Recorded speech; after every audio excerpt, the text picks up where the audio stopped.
Hi, I'm Dr. Koratala from Medical College of Wisconsin. In this lecture, I'll give a brief overview of VeXuS, also known as Venous Excess Ultrasound. I have nothing to disclose. When assessing a patient's hemodynamics or fluid status at the bedside, we evaluate the hemodynamic circuit in three parts. One is the forward flow. We want to make sure the cardiac output and stroke volume are adequate, and in selected cases we assess for fluid responsiveness. And we also want to pay attention to the backward pressures of the heart. For example, if the left atrial pressure is high, it manifests in the form of increased extravascular lung water.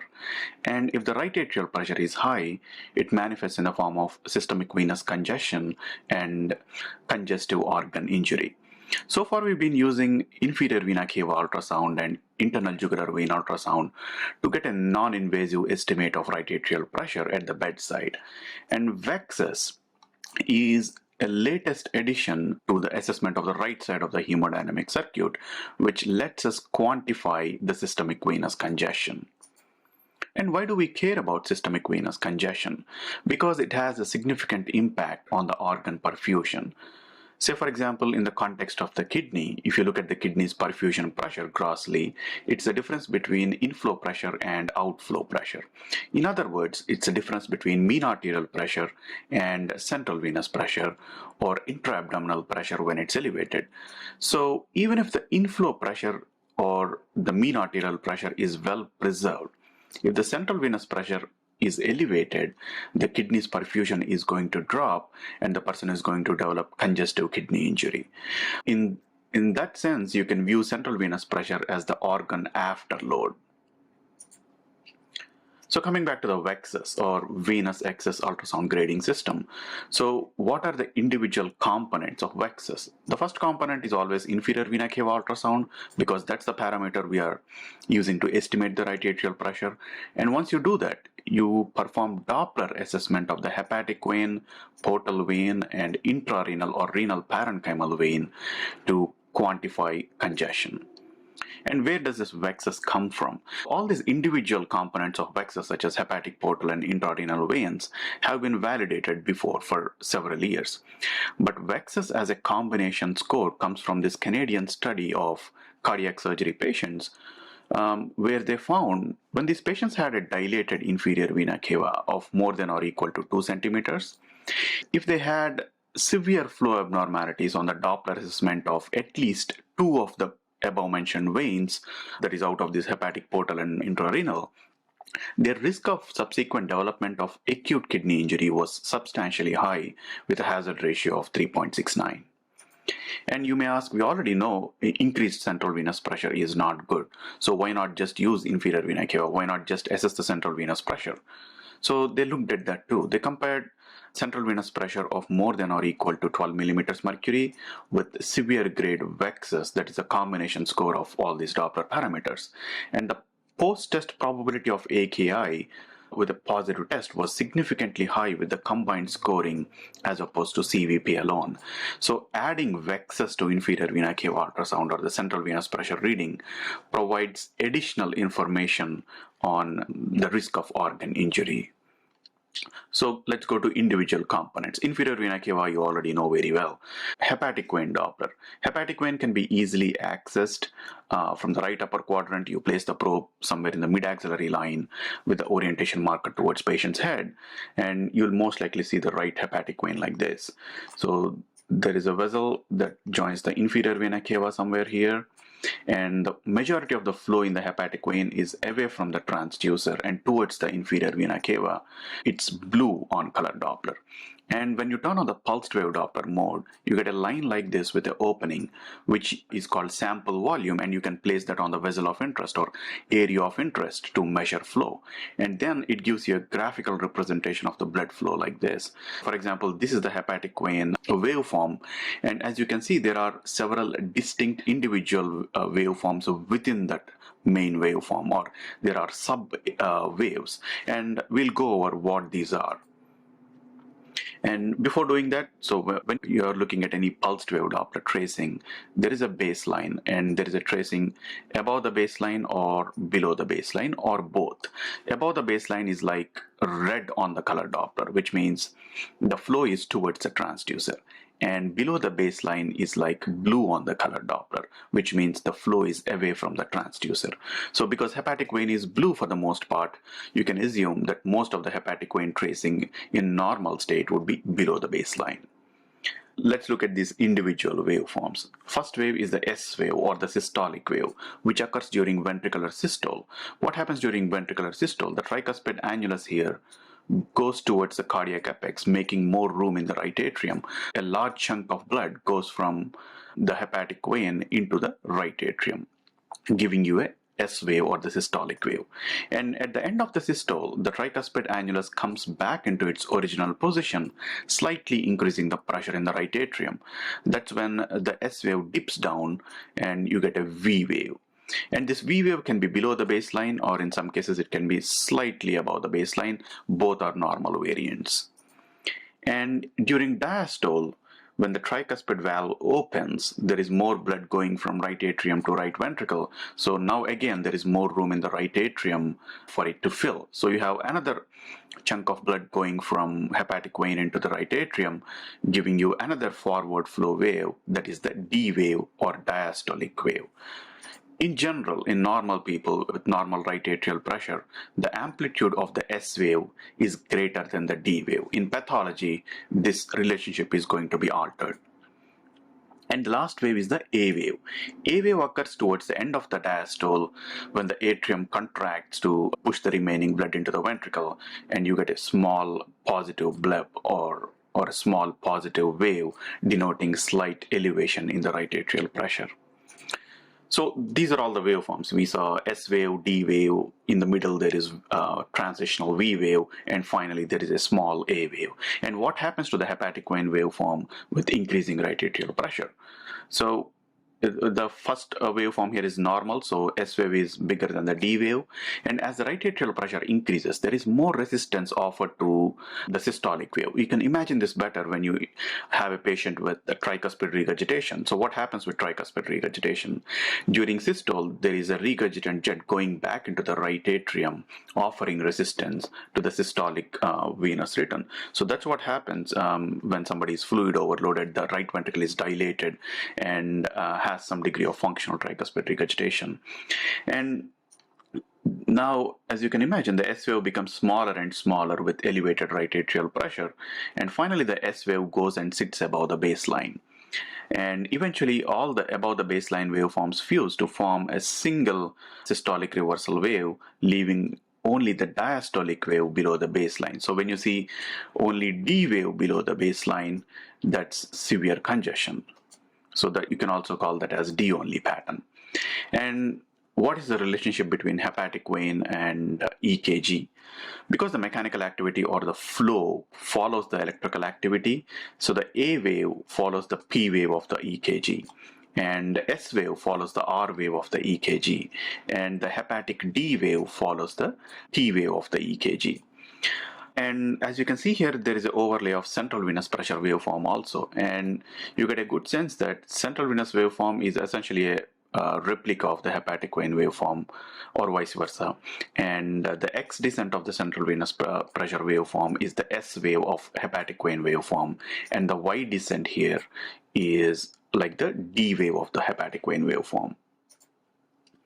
So EKG helps with correct interpretation. So whenever possible, it's better that we have a simultaneous EKG tracing when interpreting hepatic vein waveform. So for example, on the left side image here, if I don't have EKG, I would think this is perfectly normal waveform.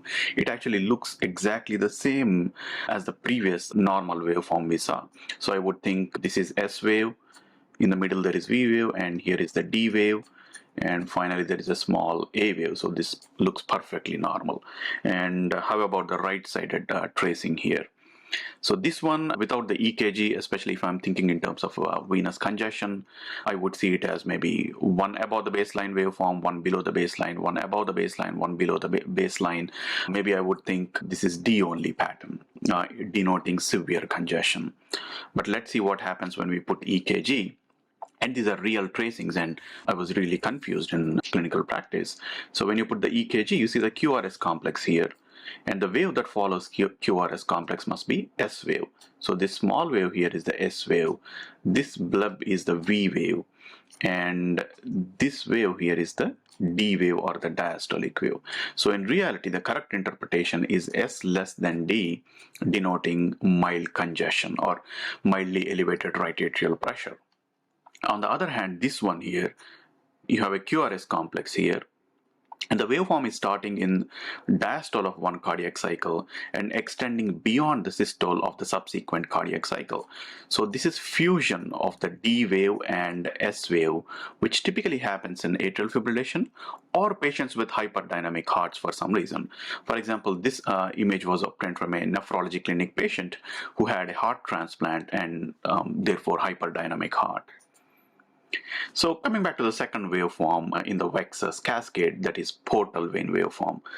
So unlike hepatic vein waveform, which has distinct waveforms S, D, A, and V, portal vein waveform is above the baseline and relatively continuous with mild undulations. And on color Doppler, it's red. Obviously, if the waveform is above the baseline, that's towards the transducer, right? Because the flow is towards the transducer and into the liver. Portal vein is formed outside the liver by the fusion of splenic vein and superior mesenteric vein. It goes into the liver and again divides into right and left branches. So the blood flow is towards the transducer. Why is it continuous and why doesn't it have all those individual waveforms? Is because if you look at the portal vein, this is separated from the systemic venous circulation or the IVC by the presence of hepatic sinusoids. So hepatic sinusoids act as resistance sites, and it has been well recognized that there is only a certain percentage of central venous pressure that is transmitted beyond hepatic sinusoids in normal state. And even when the central venous pressure is elevated to the extent of 13 or 14 millimeters mercury, only about 75 to 80% of the central venous pressure is transmitted to the sinusoids. So that's why it's relatively continuous.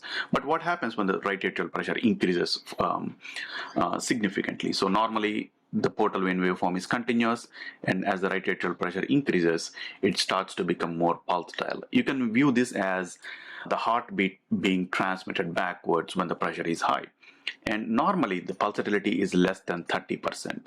We say it's more or less continuous, but up to 30% pulsatility is acceptable.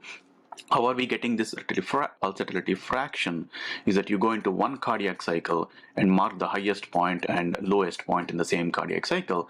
You express that as a percentage, and that's your pulsatility fraction. For example, in this little bit pulsatile wave, you go here and measure the percentage change.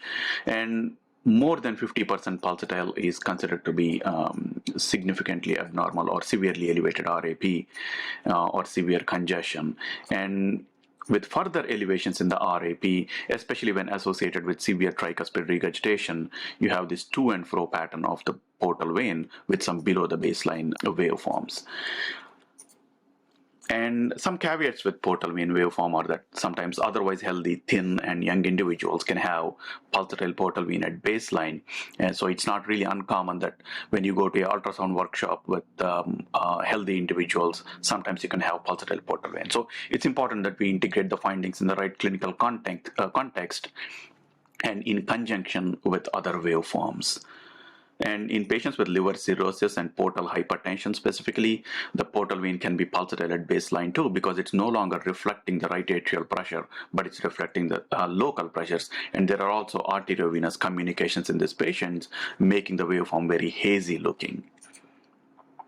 The last parameter is the renal parenchymal vein or intrarenal vein. We stress on the intrarenal part because we want to measure or assess the flow in the renal parenchyma. Renal parenchyma is cortex and medulla, so you want to assess this interlobar vein somewhere here, because that's where there is interstitial edema from venous congestion, and we get to know how the renal parenchyma is feeling the right atrial pressure, as opposed to measuring the main renal vein, which can be pulsatile or which can be more or less similar to that of hepatic vein waveform at baseline. How does a normal renal venous waveform look like? It's relatively continuous like that of portal vein. And the good thing about this intrarenal vessels is that most of the time you get both arterial and venous tracing simultaneously because these vessels are small and your Doppler sample volume falls on both artery and vein. That way you know what is systole because the spike is systole in the artery followed by diastolic valley. If some alteration happens in the venous waveform, you get to know if it is occurring in the systole or diastole. Basically, it's like a built-in EKG. So what happens to intrarenal venous waveform with increasing right atrial pressure? So normally it's continuous, and as the right atrial pressure increases, it becomes more and more pulsatile. Then with further increases, distinct systolic and diastolic waves. So how do I know what is systole, what is diastole? Again, because you have arterial waveform above the baseline, and this is systole and this is diastole. So this is systolic venous waveform, this is diastolic venous waveform. And ultimately with further increases in right atrial pressure, the systolic wave reverses and sits above the baseline like that of hepatic vein, leaving only the D wave or the diastolic wave below the baseline. And you don't typically see the S wave unless you get the waveform without the arterial waveform, which is possible. So how do we put all these things together and make a VeXuS grading or quantify congestion? So you call it grade 0 or no congestion when the IVC is small. Less than 2 centimeters is little bit arbitrary. It might not be applicable to like all the patients. This was a Canadian study, so if you're evaluating an Asian patient, just be aware of the hard cutoffs. But in general, if the IVC is small and collapsible, you probably don't need to further assess these Doppler parameters. That's the point. And for the sake of simplicity, each waveform is divided into normal, mildly abnormal, and severely abnormal. In hepatic vein, S more than D is normal, S less than D is mildly abnormal, S wave reversal is severely abnormal. Portal vein, less than 30% pulsatility is normal, 30 to 50 is considered mildly abnormal, more than 50% is severely abnormal. Intrarenal, normal is relatively continuous, mildly abnormal is you're seeing two distinct systolic and diastolic waves, and severely abnormal is monophasic or D-only pattern. So going back to the grading, you call it grade 1 or mild congestion when the IVC is big and you see any combination of normal or mildly abnormal waveforms. So any of these 6 waveforms here, if you see in combination with a dilated IVC, that's grade 1. And grade 2 is you have a dilated IVC and at least one of these 3 severely abnormal patterns. And grade 3 is IVC is big and you see at least 2 of these 3 severely abnormal patterns. So if you have a severely abnormal hepatic vein and portal vein, you don't even need to do the intrarenal vein. You already got grade 3 venous congestion. So this was the pattern that correlated well with the organ injury in the original study. So that's about VeXuS grading. So how do we use this VeXuS grading in real life? In a couple of minutes, I'm going to show you a short case. So we have an elderly patient with chronic kidney disease and heart failure with reduced ejection fraction who presented with worsening serum creatinine and hyponatremia. The admitting physician stopped diuretics of the patient because they thought there is no pedal edema. So these were the patient's legs. Obviously there is no edema, and the doctor could not appreciate the jugular venous distension. FeNO was less than 1, so they concluded the patient is dry and stopped diuretics. But the acute kidney injury was not getting better, or was actually slightly worsening. So nephrology was consulted, and this is what we found on POCUS enhanced physical examination. Here is the hepatic vein. You can see the QRS complex here. The wave following the QRS complex is S wave, that is reversed. So you're seeing D only pattern here, that is severe congestion. And portal vein is 100% pulsatile, so it's severe congestion. You can even see some flow reversal here. And intrarenal vein, this is without the arterial waveform. You see only D wave below the baseline, and here is the systolic vein reversal. And what did we do? We said give intravenous diuretics, because if the portal vein is pulsatile, most likely there is gut congestion, and obviously the patient is fluid overloaded and has severe venous congestion. So this was the first set of images. Creatinine was 2.6 from a baseline of about 1.5, serum sodium 127. We said give IV diuretic. AP is assessment and plan. On further follow-up, the creatinine improved to 2, sodium improved to 132, but the waveforms did not really improve. They almost look like the same as we did the first consult. So we said continue intravenous diuretics for now, even though the patient is feeling better. Do not discharge home by transitioning to PO. And then further follow-up, creatinine came down to 1.7, sodium improved to 135. Hepatic vein now nicely shows both S and D waves below the baseline, though S wave is slightly smaller than the D wave, indicating mild congestion, but pretty close to normal. And portal vein, it became normal. And intrarenal, you can see both systolic and diastolic waves below the baseline, which is significant improvement from the previous waveform. We said it's okay to transition to PO diuretic. And on the next day, the creatinine went down to 1.5, sodium is normalized, and as you can see, hepatic vein S more than D completely normal, portal vein remained normal, and intrarenal vein is still biphasic with S and D patterns. It's not still continuous because it takes a little while for the interstitial edema to resolve and the renal vein to completely improve. So this is how we use VeXuS to not only diagnose venous congestion but also monitor the efficacy of decongestive therapy. Thank you so much. Feel free to contact me with any questions.